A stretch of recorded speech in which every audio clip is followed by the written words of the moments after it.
Howdy folks, this is Rock and Roll in Action. This is the show where we take a random year and we discuss one film, one album from that year.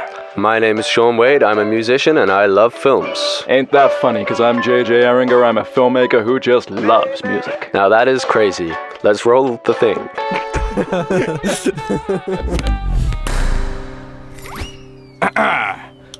Hello! Whoa, it's bright in here. I know, it's all gone colourful. And widescreen. Not as bloody widescreen as our film of today, though, I tell you that much. And what film is that? Today we're going to be talking about 1959, so we've got to look at the biggest film of the year. It was not only the biggest film of the year, it was the biggest film pretty much ever at the time, and honestly, there aren't many that top it to this day. We're looking at Ben-Hur, the first modern epic. Can't wait. Yeah, and we've got another equally, if not more influential album to talk about today.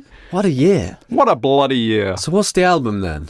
I'll tell you, you can't remember. I can't remember. The album is Kind of Blue by the late, great Miles Davis. And he is great. And he is and for late. once he is late, yeah. Yay. So he'll be here any second. Yeah. No, Hey. I hope so, in his, Liberace jackets. Yeah. Oh. Yeah, so we've got a lot to dive into, and I am worried this might balloon into one of our more epic length episodes, but hopefully we'll try and keep it contained. We've got a lot of editors working round the clock, so we'll be fine. Let's crack on with the film. Yeah, let's not waste time. Let's just jump straight into the film.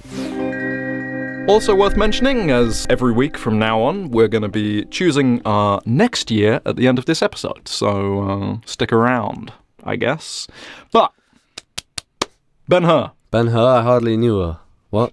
I watched it with my eyes wide like this. Yeah. I mean, I love a good epic. It reminded me of my time watching Lawrence of Arabia with the great overture at the beginning, and I love a good intermission. Well, I just did Gone with the Wind again, because I watched Ben-Hur about a month ago. It's just really got me on this kind of epic obsession, because I never really got into the epics. Yeah. I always sort of wanted to, but I'm always like, 3.5 hours, 4 hours, whatever. I'm not going to have the time. Treat it like two films. Exactly. That's what and I've just revisited Gone with the Wind. Yeah. I do love that film. I do love For all that of its as well. many, many problems, it's incredible. It looks phenomenal. Yeah.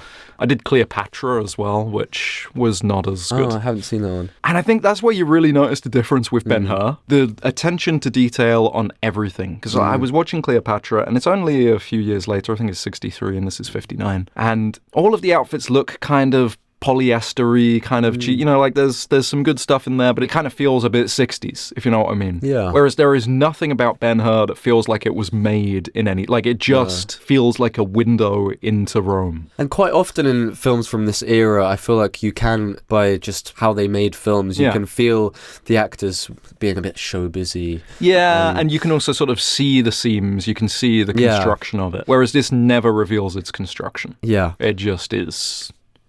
It's just epic.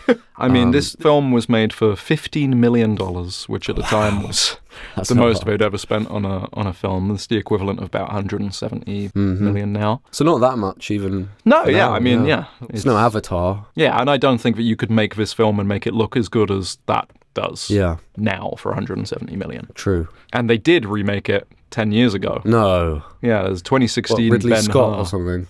No, it's got no name stars. It's not directed by anyone anyone's ever heard of. The director did produce one other epic of equal scale. The Room. No, I wish. Yeah.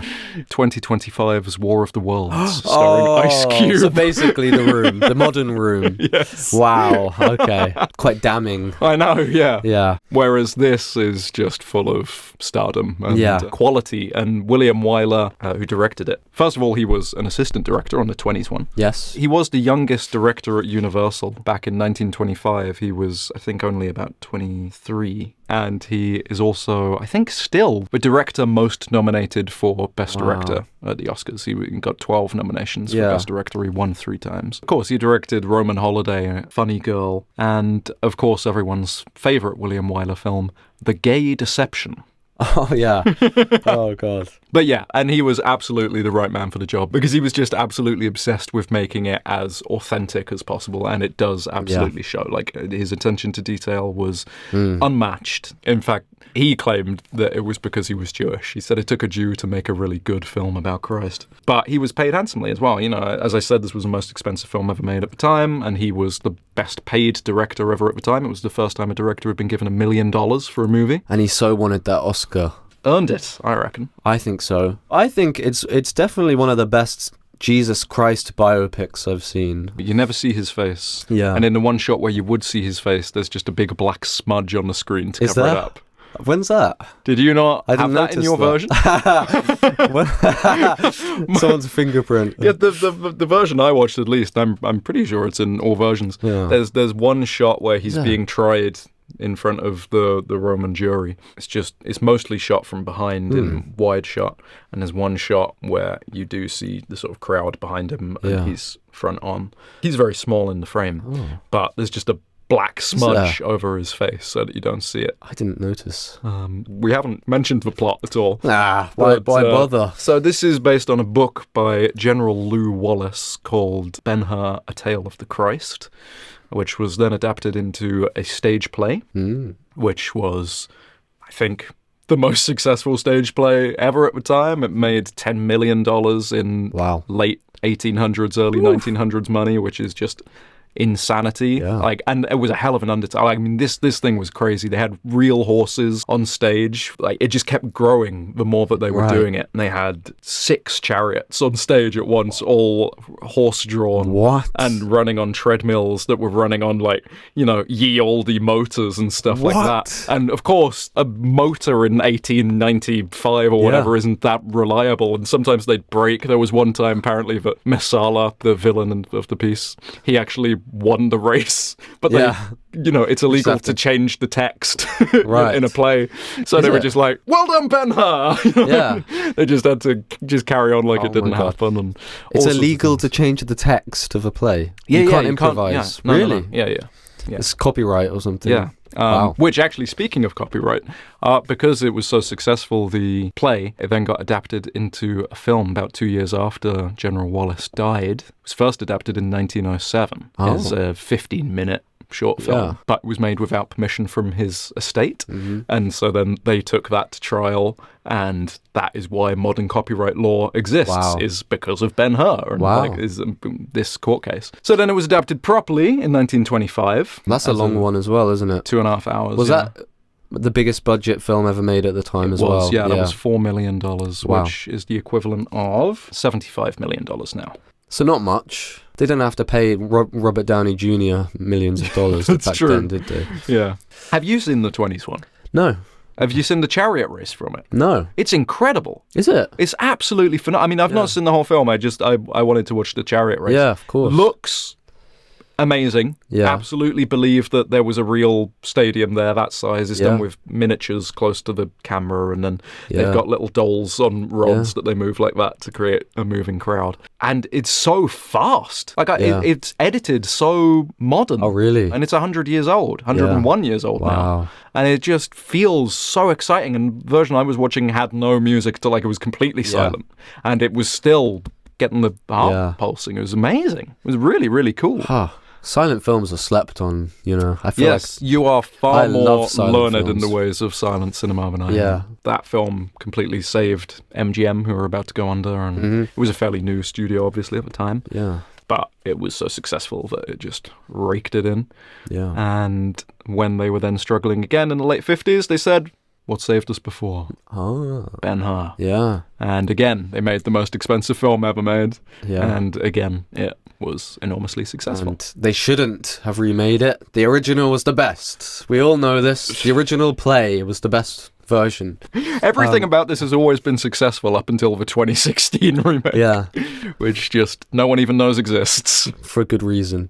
Why remake this? I enjoyed this in a way that I can't remember the last time a film just made me want to make something like that so much. Like, I was just, it just looks so luscious, the color and the depth and the contrast. Like when it's dark, it's really pitch black, and like they were shooting on camera 65, which was a Panavision super widescreen anamorphic situation, and it's not great in the dark. And so all of the shadows are just black. Yeah, I know. And, when they're hiding in the cave right at the end and the rain is coming down and it's you can basically just see the whites of their eyes almost and just this strip of light across their faces.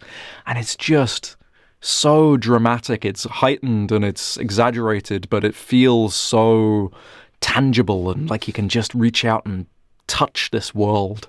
Yeah, it's actually illegal to make films look that good. I think it is. Some sort of cabal has got together in Hollywood and said, no, we can't do that anymore. We don't want colour. Colour's not in anymore. We want grey, brown. Yeah. Have you seen the new Wizard, what's it called? Wizard of Oz? Wicked film? No. Have you seen the trailer for that? Yeah, it's the most grey and ugly. If you look at the original Wizard of Oz, Technicolor, one of the most beautifully colourful films you could ever see, they were like, nah, it's dated. I know. Let's just have kind of realistic, like muddy sort of colours. You know? And apparently they made all of those sets for real in Wicked, and I've seen behind the scenes stuff of that, but none of it looks real. None of it feels real. There's none of that tangibility that this has. Even when they do it for real, it doesn't feel real. Yeah. I don't know. My theory is, this is a conspiracy theory, that they're trying to get us ready to accept AI. And they want things to look fake and shit, so that once they start using AI to do all the effects, we won't notice and we won't care because we're accustomed to slop. That's my theory. Yeah, I mean, this is as far from AI as you can get. I mean, this is pure human craft. This is the sets in this. Yeah, the dedication, the costumes, just the everything. Yeah. The whole stadium, the arena, they just built that. It was the biggest set ever built. I assumed it was a real place. It's just I just thought, how can it possibly be? Yeah. But it's just that big. I was thinking, I was looking for the seams. I remember the first time I watched it, I was just watching those scenes and I was like, now where does it become a matte painting and where does it? Yeah. It doesn't.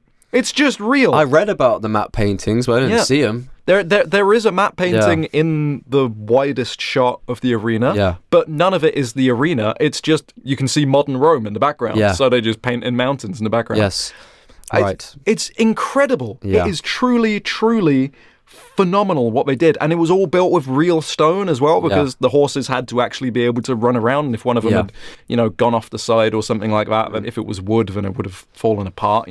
So like his palace, for example, Judah Ben-Hur's palace in this is wood painted to look like stone. Yeah. That's the normal thing. But for the arena, they just built that thing for real, like it was Rome.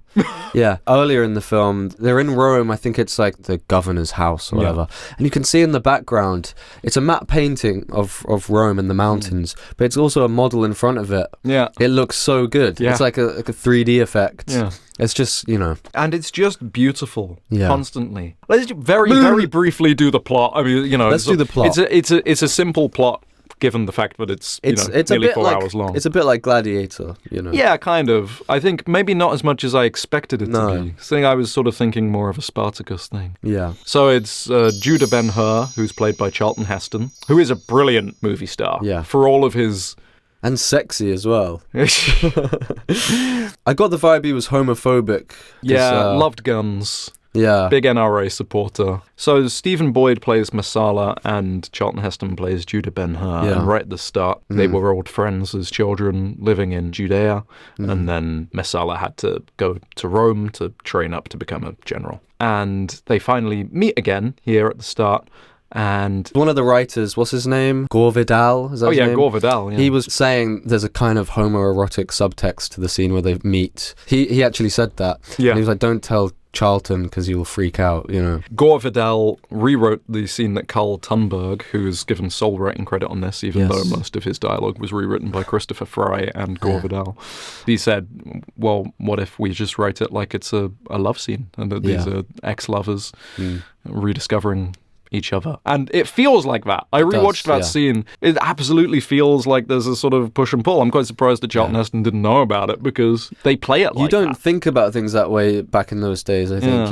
They look at Achilles and Patroclus and the Iliad and you don't see the gay thing. You're just like, oh, they're just great friends, That's just how it was. Men can't love other men like that, you know. I love that element in stories, like the friendship, the male bond. I think it's a beautiful thing. I mean, it was in the Epic of Gilgamesh, the oldest story still existing, is all about the male friendship. And, you know, I thought it was going to be that sort of thing where it was going to be about their bond. Maybe something would happen to Messala, but no. But he truly believes in the Roman Empire in a way that you get the sense that maybe as a kid he was on the side of Judea and like they would hang out. But he was just a kid, you know. He was just a kid. He didn't realize the power and the money and he said the he whips. Grew up, didn't he? Yeah. He said he and grew the whips. Up. Well, he loves a whip. He's always got a whip on. He's always whipping things. Yeah, maybe that's what they got up to as teenagers. Yeah, I think there's some subtext there. Yeah. Maybe. I mean, it's funny because he's the bad guy of the piece. Yeah. Is willing to sabotage his friendship and destroy Ben-Hur's life by accusing him of trying to kill the governor. Yeah.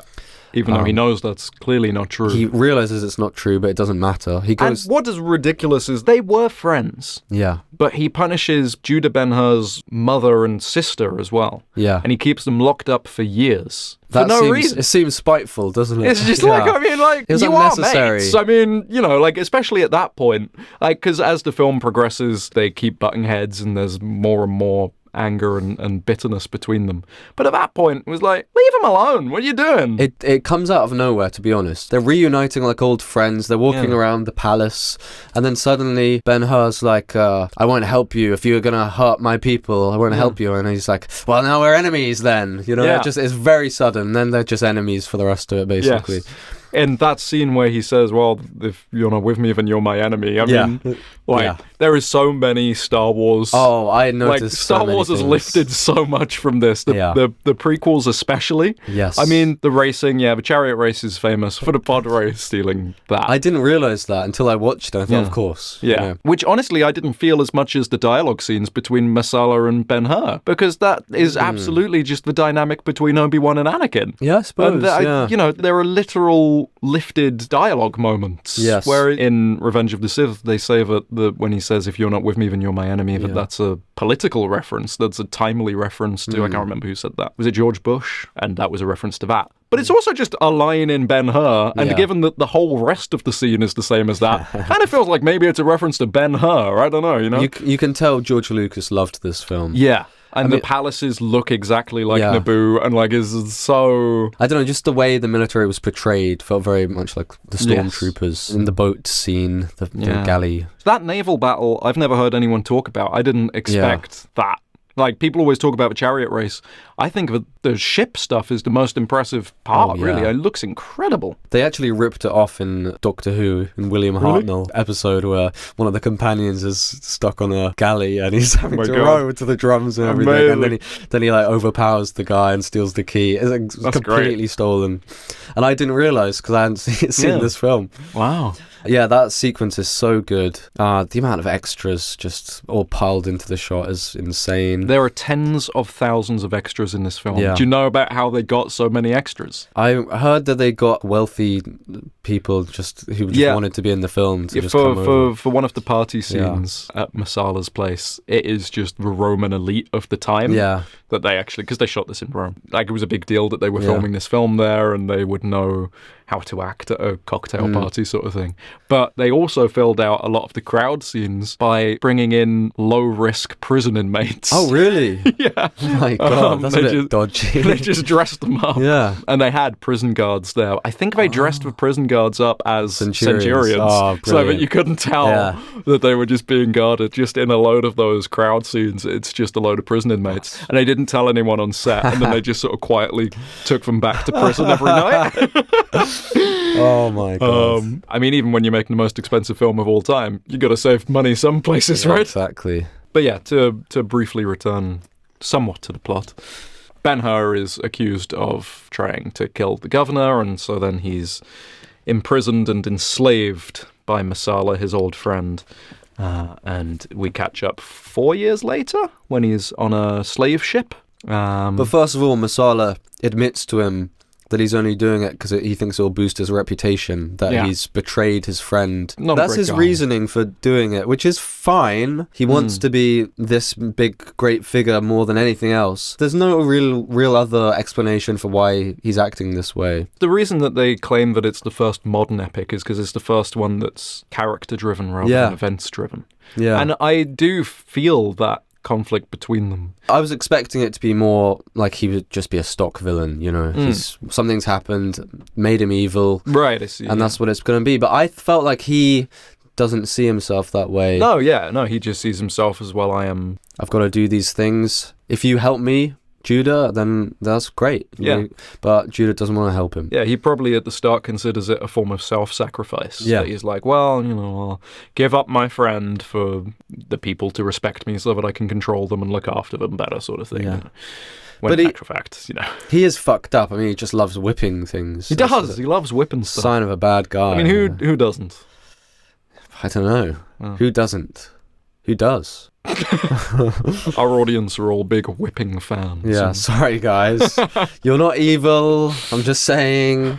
Yeah, so then we fast forward. He's on a galley many years later. They skip forward several years a few times in this film. It's a long film, very long. It's almost got a leisurely pace a lot of the time. There's shots that go on for a very long time, and moments like in the galley they're just rowing, and that goes on for about 5 minutes, and yet it feels correctly paced to me. And they'll also just skip years, and I think that's great. I really do. They skip the bits I don't want to see. I don't care about what else he did in prison. I love the scene where they're just rowing, you know. And there's lots of scenes it's really intense the way that they do that, and just the increasing tempo constantly, just for no reason. I feel tired just purely just beat them down. And just to prove their power over them. And then immediately it bites them in the arse because all of a sudden they're in a battle and they've just exhausted all of the slaves, for no reason. They lose the battle, the ship sinks. But he's befriended, sort of. He's earned the respect of the captain. Yeah. He actually manages to escape. He tries to unlock a few other people's feet, but I'm pretty sure most of them die. And they end up on a plank of wood floating in the sea. He hits the guy on the head with his chains. And I was thinking that, Judah Ben-Hur keeps going on about how he doesn't kill people. He's like, I'm a good guy. I have never hurt anyone. The amount of people he whacks on the head with stuff in this film. He's always like, or strangling them with his arm. He doesn't do the hands. That's such a 50s fight, He'll use his arm and then they'll pass out and he'll throw them on the floor. Yeah. Apparently, I'm sure they're fine. They're just fine. He whacks people on the head. He whacks him on the head with the manacles until he's unconscious. This guy's got some problems, man.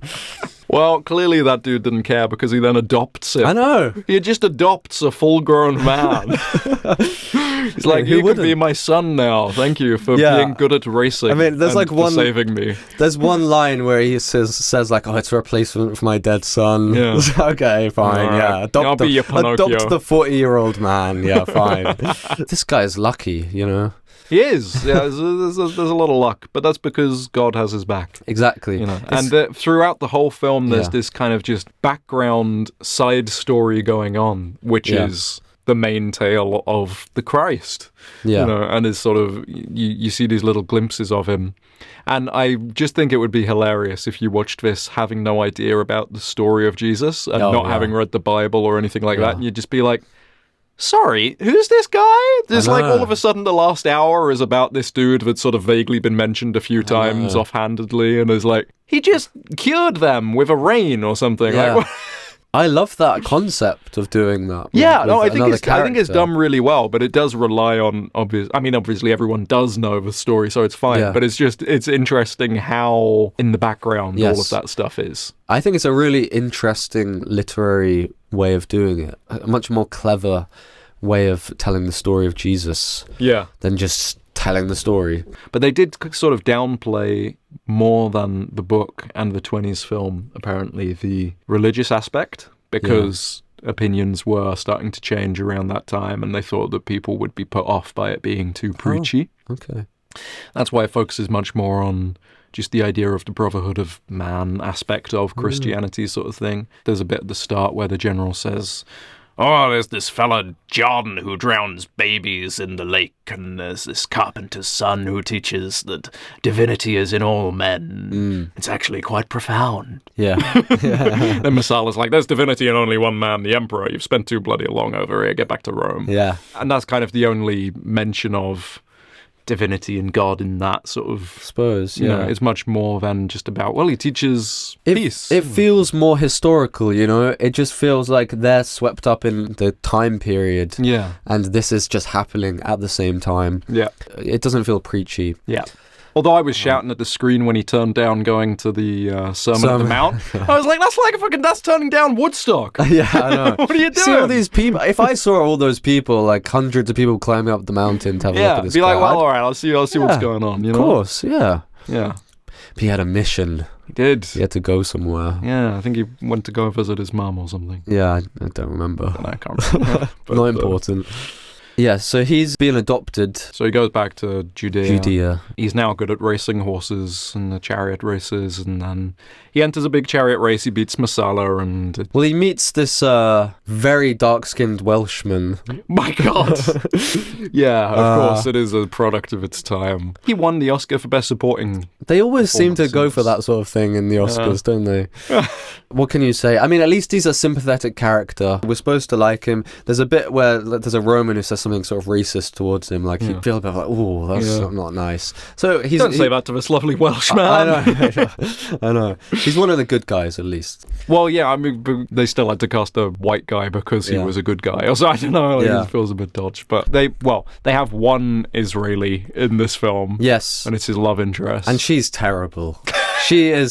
She ruins the scenes she's in my opinion. It started off okay. I was like, yeah, it's kind of like that sort of bad woman acting of the 50s, where she's like stiff and like, hey, but I'm your lover. But as it went on, I just started to think, I can't watch the scenes she's in anymore. She's ruining it. It reminded me a bit of, what's her name, Gal Gadot. Oh, yeah. Like that sort of like stiffness. I didn't really feel anything for her. All I remember feeling for her really was just the frustration at her agreeing not to tell him about his mother and sister. Like, how vain are they that they get leprosy and they're like, oh no, he can never see us, he'd hate it. It's like, nah man, he'd rather just have his mother and sister in his life. He doesn't give a crap if you're spotty. It's so egotistical, but it's a means to an end, isn't it? It's a means for drama. It's funny that they just have leprosy, isn't it? Like, how does that happen? The premise is that they're like, oh yeah, they are still alive, they eat the food, or we just throw the food in and they eat it. No one's ever looked at them? No. Is there just a pile of feces in the corner of their room? Has no one ever gone in and cleared that place? What's going on? God, yeah, at least sweep every once in a while. So they go in and he's like, they're lepers! So how? How do you just become lepers? I don't know. And there's like a musical sting, dun dun dun!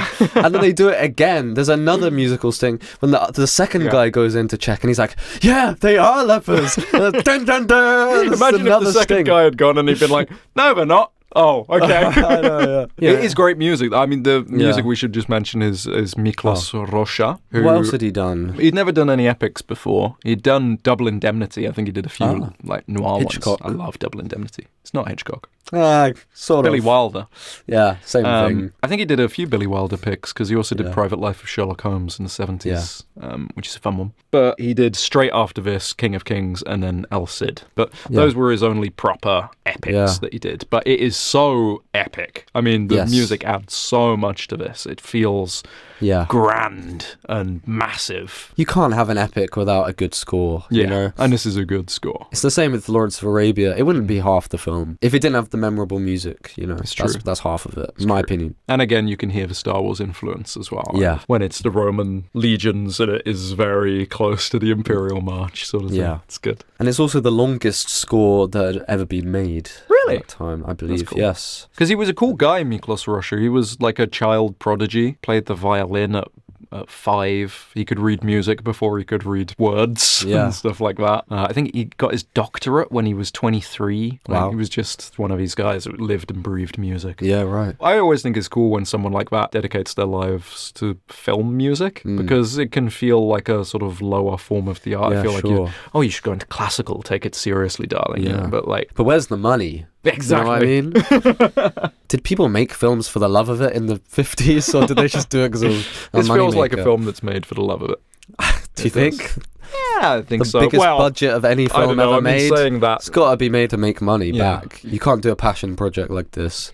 a passion. Ah. Yeah, that said, Sam Zimbalist, the producer, people say it's as much his film as it is William Wyler's. And he keeled over and just died halfway through production because of the stress of it. He had a heart attack. So maybe not everyone was having a great time. I think there were a few mishaps shooting the chariot race sequence because it took 5 months to shoot that sequence. Oh my god, that sequence is... I mean, the amount of times someone gets run over by a chariot. Oh my god, it always looks amazing. It looked real every time. I was like, ooh! Yeah. I was shouting out at the screen, you know. I watched an interview with the stunt coordinator, and he's amazing. Yeah. He's Quint from Jaws. Like, he's, you know, he tells a story, like, you know, it's like the bits when they're comparing scars in Jaws. That's the way that he talks, the way he tells a story, and he's absolutely brilliant. His son was doubling for Charlton Heston in that sequence. There was a bit where he told him, he was like, make sure you calm down the horses before you take this corner and you do this jump sort of thing, and his son was just like, whatever, and just went over. And that's when Ben-Hur goes over the, you know, when he flips over the front of the chariot, and that was just an accident. Like, that just happened. But the way that they shot it was they shot all of the wide shots first and cut it together, and then they were like, okay, where is a close-up going to be necessary to sell the impact sort of thing? So then they shot all of the close-ups based on the wide shots. So they were like, yeah, that looks great when he flips over. So then they just went in and shot a close-up of Charlton Heston climbing back onto the chariot sort of thing, you know. And Charlton Heston did a load of his own stunts. He trained for months with the horses because it was very normal for actors back then because of all the westerns to be well trained with horses, and he had no experience with horses whatsoever. But yeah, apparently all of the stunt doubles were like, this guy could actually just do this, you know. Like, he could just be in a real chariot race. He's amazing, you know. Believe it or not, apparently no horses were injured during the making of this. That's what they say. They say because they tried really hard, because in the silent version, about 100 horses died making the film. That silent film was a mess, man. When they were shooting the ship sinking, they did that with real ships rather than this one does it with miniatures. And did anyone die? Yeah, well, they set fire to it, and because the way they built it, all the fire just immediately went into where the slaves were. You know? So people were just jumping through the windows and abandoning ship, and that's just in the film. Apparently a load of the extras from that scene were just never recovered and probably just drowned, because at the time, because if you're an actor, right, what are you told to do? You're told, if they ask you if you can ride a horse, you say you can ride a horse. If they ask you if you can swim, you say you can swim. So they'd all just lied that they could swim. Oh my god. And then the ship started burning. They jumped off and they all just sunk. People died. It was the 20s, and they the didn't movies, even like document it. Extras. Not even getting paid. Who cares? They died. They drowned. Yeah. Oh my god. Yeah, they don't even know who. Like, I mean, it's just. Yeah. I hate animal cruelty, obviously, but there's something wonderful about seeing this sort of spectacle where you know they couldn't do this anymore with all these horses and the chariots falling, and it's nice to savor a time where the rules were so lax, you know, and you could get away with stuff like that, because we can't have it again, you know. It's true. So, to wrap up, what are your thoughts on the film? Well, it's a good film. I really mean it. I can't remember the last time a film inspired and excited me this much.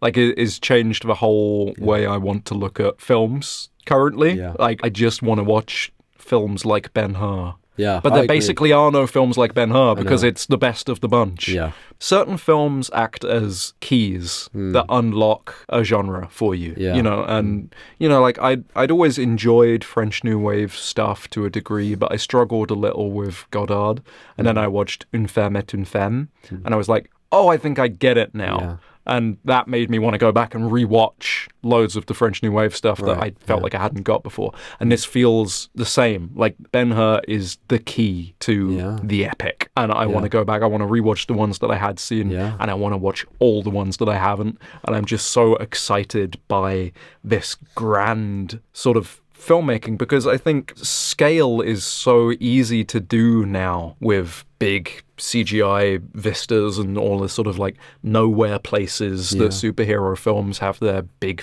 finales, and you know, like just, oh, we're in a big desert or a big industrial, whatever. Like it's just, it's all big, and it's all wide open and whatever. And I tend to enjoy the smaller kind of confined films and or inner city stuff where it's, you can't see round that corner because round that corner is a normal street and they've only dressed this part of the street and stuff like that. And scale is not something that I have been appreciating in films, but just watching this and just seeing thousands of people on screen at once, looking deep into the distance because it's all shot super deep focus, and just seeing it all on screen and it all being real and knowing that it's all there is so exciting to me right now. And I'm really enjoying that. And it's because of this. And I want to just watch all of the films that do that, Yeah, I agree. I mean, I love a good blockbuster. But this reminded me that they can be great, Yeah.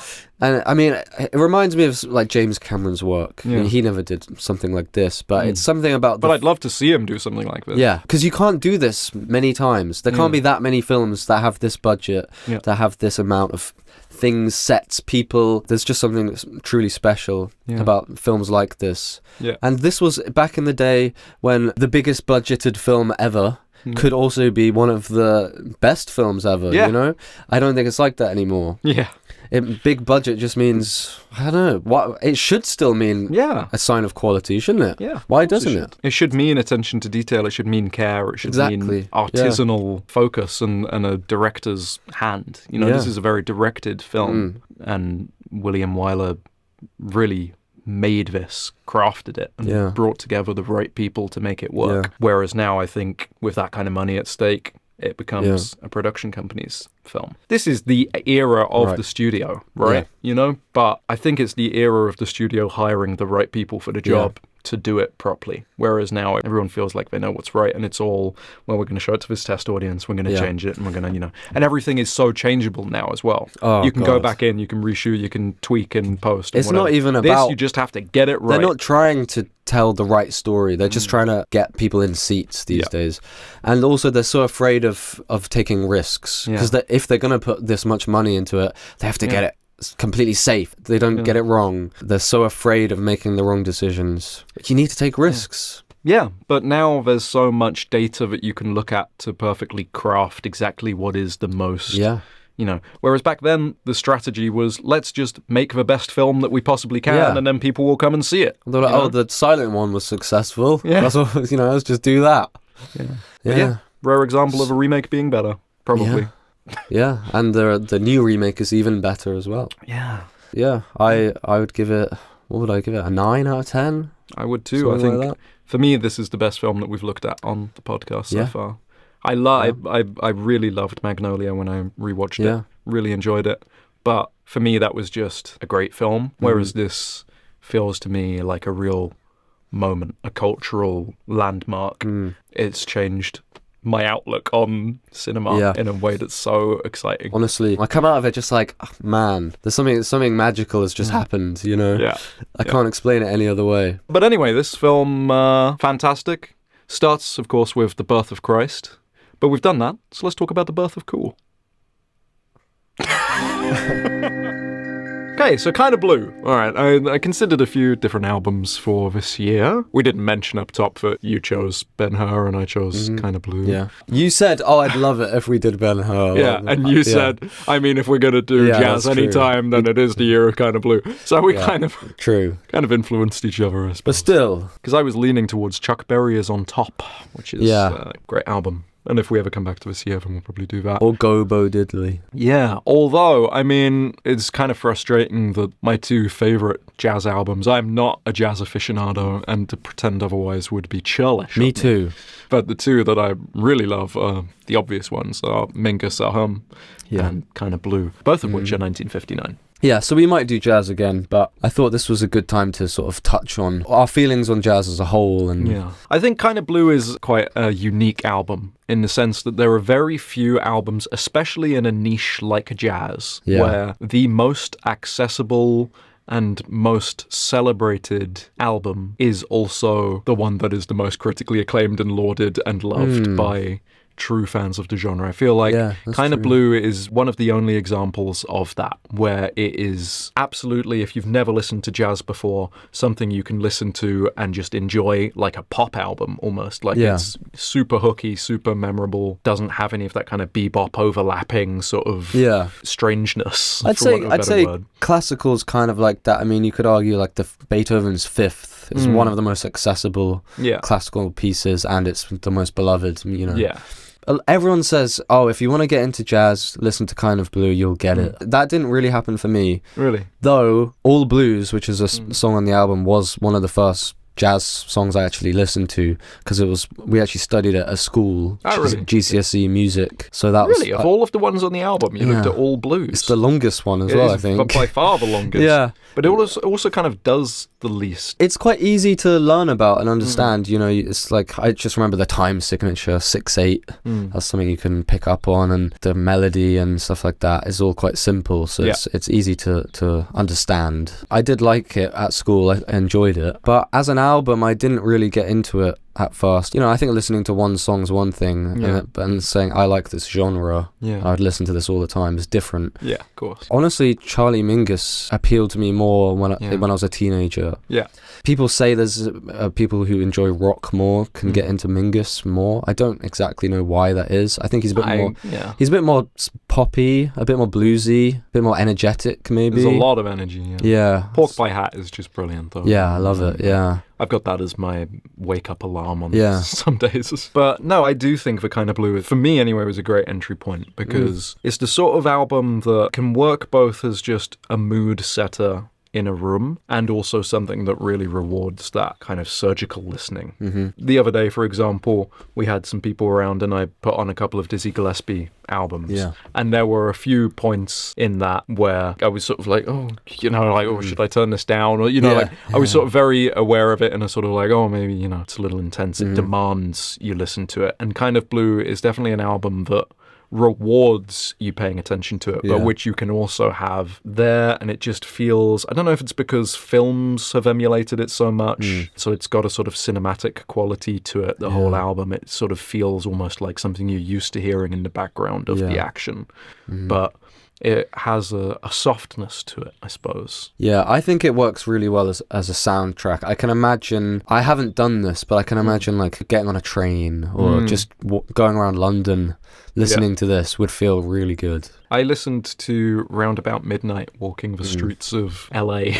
Oh, nice. At night? At night. Yeah, it was pitch black, and I was just like, listening to John Coltrane's sax on that. And just looking around, just seeing the lights, and it was in a bit of a dodgy part of town. I don't think you should have been walking around at night on your own. Shouldn't. Yeah. But, a bit dodgy, but... but I didn't know where I was going. And great. It was hot and it was nice, and it was just... I just felt like I was in a movie, It was just great. And this has all of that as well, That was the first album Miles Davis did with John Coltrane. Because Miles Davis was feeling pretty uninspired in the mid-50s sort of thing. I think he'd just come off heroin.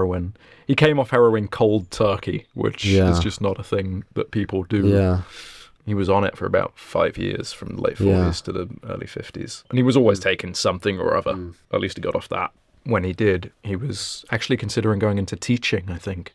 And Gil Evans approached him and he was like, let's do some albums together. And lots of albums. They worked together from 55 to 61, but I can't remember how many albums they made in that time. So this was when he'd been doing a lot of bebop sort of style jazz, which was the fad at the time. Yes. Very fast paced, very kind of beatnik. Yeah, very showman-like. Like they're like constantly, you know. No, I had a beatnik jazz compilation that I used to listen to all the time, and it was all that sort of bebop stuff, and it's kind intense. It's kind of tiring. Tiring to listen to. I like it to a degree, but it can get to a point where it's just like, okay, this has become meaningless to me now. It's just sound. But that was a lot of Miles's earlier stuff, which I don't think is necessarily that well regarded anyway. Well, he played with Charlie Parker as well. He was in his quintet. Charlie Parker was pretty good. Yeah. Did you say Charlie Parker was pretty good? Yeah. He's Charlie Parker. I'm being British, and I suppose he's all right. The problem I have is all his recordings are all crackly, and I don't like it. I mean, if you really want to think about modern jazz, Charlie Parker was the first big guy in modern jazz. When in like the small combo. Yeah. 'Cause in the war, it was like big bands and stuff like that, and swing. Yeah. And when the small combo came in, that's when modern jazz really started. Because Miles was obsessed with him, right? Yeah, I think Apparently so. he got into Juilliard when he was young, which was a great opportunity. His mum was a violinist, and she always wanted him to play violin, but he was more interested in the trumpet. And apparently he used to just always skip his classes at Juilliard because he was constantly out looking for Charlie Parker. I think he played with him once when Charlie Parker came to town, and his trumpeter... Is it trumpeter or trumpetist? Trumpeter, I think. Trumpeter. Yeah. His trumpeter got ill, and so Miles Davis got to play with him at this festival for a couple of weeks, and then he just spent his entire time at Juilliard trying to find him again so that he could play with him again. Eventually did. But yeah, I guess you can hear his influence in what Miles does, right? I think everyone who followed him was inspired by him, to be honest. And it was the same with Kind of Blue, right? This changed everything for everyone. This album is what's called modal jazz, right? Right, yeah. Which everyone says, it's a modal jazz album. I'm like, yes. Yeah, and we all know what that is, don't we? Yeah. Well, I'm going to let you know a little secret. As someone who knows absolutely bloody nothing about musical terminology, I genuinely have no idea what that means. I respect the album for doing it, but all I hear is just, sounds good. I don't know. Yeah, What does it mean? Well, I'm not an expert, Mark, but I'll give it a go. I'll try and explain it. So before this album, a lot of modern jazz was bebop, stuff like that, which was based chordally. Yeah. So it was all about very fast chord changes, like one a bar or something like that, and you'd improvise along with the chord changes. Yeah.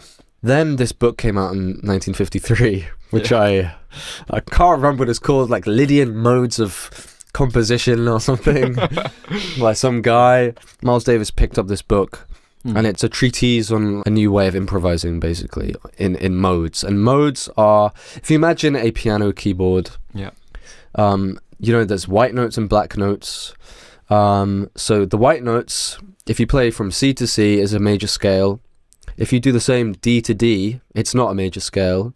It's a sort of minor scale with slightly different notes. Because the black keys are not symmetrical, so every note you could start on the white keys is a different mode. So E to E is Phrygian. A common one is Mixolydian. You might have heard of Mixolydian mode, which is G to G, which is very similar to a major scale, but it's just got one note different, which is like the 7. Right.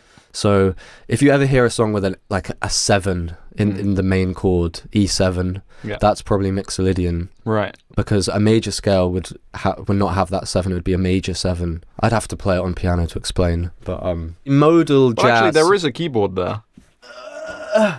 You see this? These are the white notes I was talking about, you see. So if you go from C to C, C, da, da, da, da, da, da, that's a major scale, and it's the first mode. It's Ionian. If you go from D to D, no, I can't do that. I can't sing it. But it's different, you see. It's not the same mode. It's different intervals. What's an interval? Yeah, good question.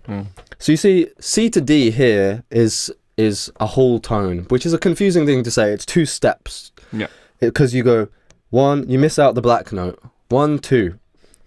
And the next one is 2 as well. Dun, dun.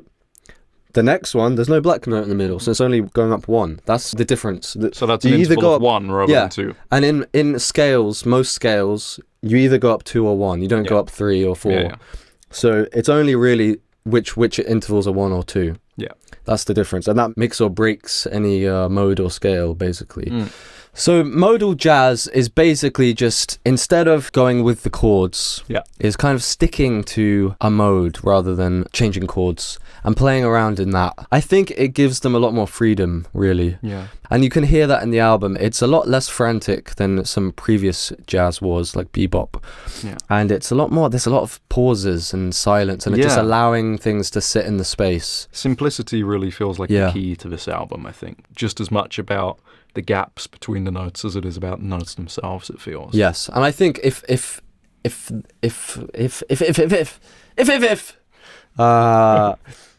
If this fuck! He's gonna keep this in, isn't he? I think that's the reason this album is so influential. Yeah. It's maybe one of the first jazz albums that was about the atmosphere, rather. I don't want to say definitive things like that, but it heralded the beginning of a new era, a new way of doing jazz, I think. I mean, Miles Davis went a lot further with this. I mean, even, I don't know if it was his next album, but Sketches of Spain, which came out pretty soon after, is a lot more about sitting in the space. I mean, he even ditches most of the instrumentation of jazz, and he goes a lot more classical. He's got an orchestral backing with Gil Evans. Yeah. So he goes in that direction a lot more. And John Coltrane as well. He kind of, I mean, he's always been crazy. But he's definitely inspired by it. And I mean, you can listen to like one of my favorite jazz albums, My Favorite Things, funnily enough, is what it's called. He's still kind of a bit frantic. He's got that boppiness with his playing, but it's modal now. Chords don't change very much. It's kind of just repeating the same phrase over and over again for about 11 minutes. And it's interesting even just listening between, because I listened to Round About Midnight years ago because I was obsessed with John Coltrane rather than Miles Davis, because I love Gil Scott-Heron, and he's got the song Lady Day and John Coltrane. Yeah. And it is funny even just hearing the difference from 1955 to 1959, that album to this album. There's almost a softness, I suppose, in the playing that isn't there originally. Yes, yeah. There's a real difference and almost a confidence, I suppose, that comes from that. There's no need to show off, I suppose. And it connects so much more as a result of that simplicity. It kind of reminds me, I mean, I don't know if this is the best comparison, but like something like Picasso, where he's proved his worth in a way in his earlier paintings, and he doesn't have anything to prove, so he can experiment. That's what Miles Davis is doing. He's shown his talent in all his previous stuff where he's going absolutely crazy, and it's not that listenable necessarily, to be honest. Some of them are great, but it's there to let you know that when he's doing this, it's on purpose and it's a choice. It's not about showing his talent, it's about playing the right notes at the right times. Exactly. So it might be easy to emulate what he's doing, not necessarily to be able to create something new like this. That's what he's showing. Yeah, I feel like that's something that usually comes with age, but he was only 32 when he did this, I think. And I think Bill Evans is really important as well in the sound of this album. Oh, yeah. Quickly just say, so the lineup on this album is Miles Davis on trumpet, we've got Cannonball Adderley on alto sax, we've got John Coltrane on tenor sax, we've got Bill Evans on piano on every track except Freddie Freeloader, which is the most fun on the album, I suppose. We've got Paul Chambers on bass, we've got Jimmy Cobb on drums, and it's Wyn Kelly who plays the piano on Freddie Freeloader. Yeah. Wynton Kelly was in Miles Davis's band at the time, and I think he let him play one song because he felt bad, but he really wanted Bill Evans for this album, and it was the right choice, to be honest. Apparently he used to call up Bill and just say, put the telephone on the piano and just play for me, instead of putting on a record, because he just wanted to hear Bill play. Yeah, he was one of the best. But I think, for me, coming from like a rock background, pop background, his playing is very sort of circular. It's not very bluesy. The way I always think of it is like impressionistic, like a painting. I don't know why, but I think he thinks, I mean, his liner notes of the album are very like expressive, as if they're making music that is a painting in a way. Yeah. We should say there's a sort of an essay by Bill Evans on the back of the album. Yeah, and I mean, obviously the name of one of the songs, Blue and Green, kind of feels like he's talking about a painting in a way, or like the colours you get from listening to the song. But his playing is a lot softer than what I was used to. You know, I think he's not very showy, but he's more about feeling and mood and colour and stuff like that. So I've grown to appreciate him as I've gotten older. This time listening to it, I never used to care much for his softer songs like Blue and Green and Flamenco Sketches. But this time, they were my favourite ones, to be honest. Oh, yeah. They're Blue and Green wonderful. is like a sexy sort of, you know, it's lovely. And with Jimmy Cobb's brushed drum skins, and it just creates almost like the sound of the sea just like washing by your ears. And it's just, the side ends, it's the last on side one. Yeah. It's, hang on, let's do that. Yeah. Can you do a track list moment for us? A track list moment! Side one is So What, which is probably the best title on the album. So What? Yeah. Freddie Freeloader, apparently named after Freddie, who used to come to the shows and refused to pay entry. Yeah. Blue and Green, the sexy one. Yeah. And then side 2 is all blues, the long one, Yeah. and flamenco sketches, which I suppose is kind of like a little teaser for Sketches of Spain. Yeah. They talk about trying to capture the spirit of discovery. Yeah. They're really just making it up as they go along. I mean, it's improvisational jazz, so obviously, but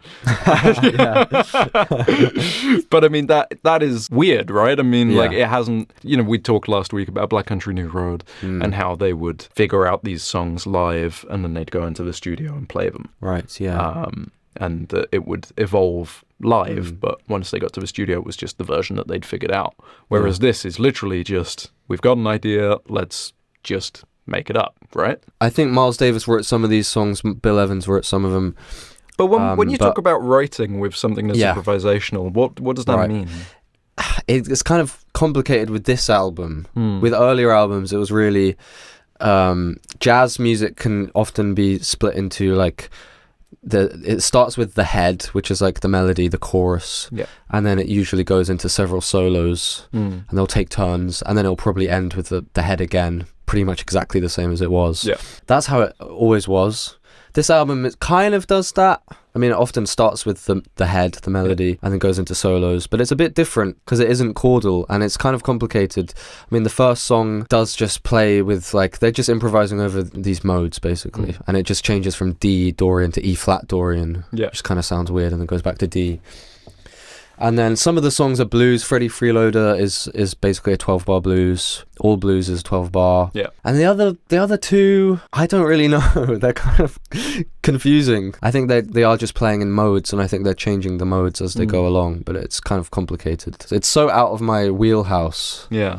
I don't really know. Bill Evans is slightly too advanced for me. But we'll have to ask him. We'll get him on the show next time.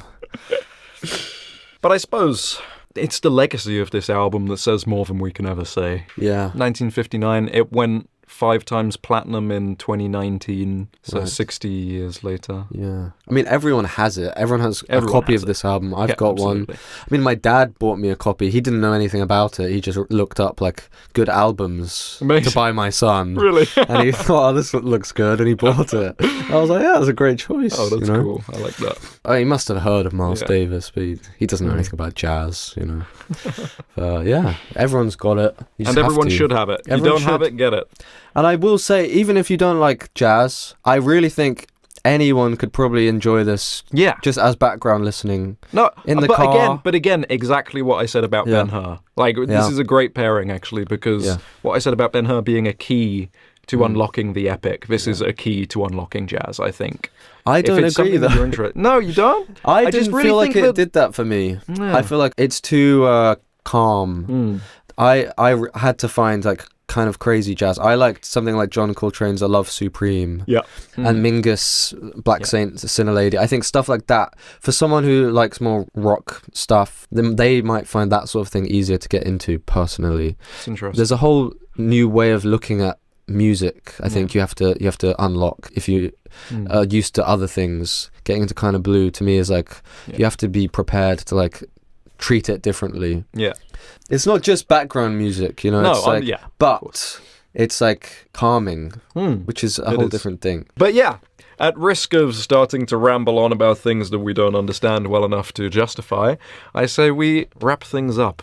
It's just good. Check it out if you want. Yeah. Or don't. Or buy it. Or don't buy it. Yeah, I think buy it. Spend good money on it. Or just listen to it. Yeah. Yeah, I think everyone needs to hear this album at least once in their life. Yeah. It's kind of good. Watch this film and listen to this album. I think of all of the films and albums that we have covered on this podcast, if you're like, oh, I'll listen to one, I'll watch one. Watch this one, listen to this one. This is, I think, our strongest week in terms of quality. I loved doing this. Yes. So much. No part of me wants to stop. Like, I would love to do a follow-up one, because I just want to keep researching about all of this and just keep learning and living in this world, sort of thing. It's great. Ben-Hur and kind of blue. Let's do a part 2. Yeah, sure. Yeah, but what a fun ride it's been. Exactly. Hang on a bloody second. We forgot about something. We didn't choose next week. I was about to tell everyone to follow us on the socials, which are there on the screen or in the description. Well, if you're tell them listening. Anyway. But we need to pick next week's episode. This time we're going to be different. We're going to do 1950 to 2026. It's what we always do. Oh, is it? Yeah, Oh. you fool. Right, so hang on, wait. So it's going to be you choosing the album, me choosing the film. Okay. Right, so I'm going to press it. Ready? Did I press it? You did. 1980. Okay. That's actually going to be really difficult for us to choose. If you can let us know what you want to see from 1980, because no way is there a film from 1980 that you don't love. No way is there an album from 1980 that you don't love. Tell us what to watch and listen to. I'm not looking forward to it. Oh, No, cut that out. I'm looking forward to it, actually, yeah. Can't wait to see what we do. if you liked this and you want to see more, check out what we've already made. We made some more already. We made some cracking episodes, We made some haven't cracking we? eps, yeah. Check out our last one we did with a guest, George Hobart. Yes. Yeah, it gets Great a little guy. heated, and I pretend I'm very angry about an album I feel nothing about. Yeah. Then at one point I fall asleep with my eyes open. Check it out. You have to watch the whole thing to find it. Yeah. Okay, bye.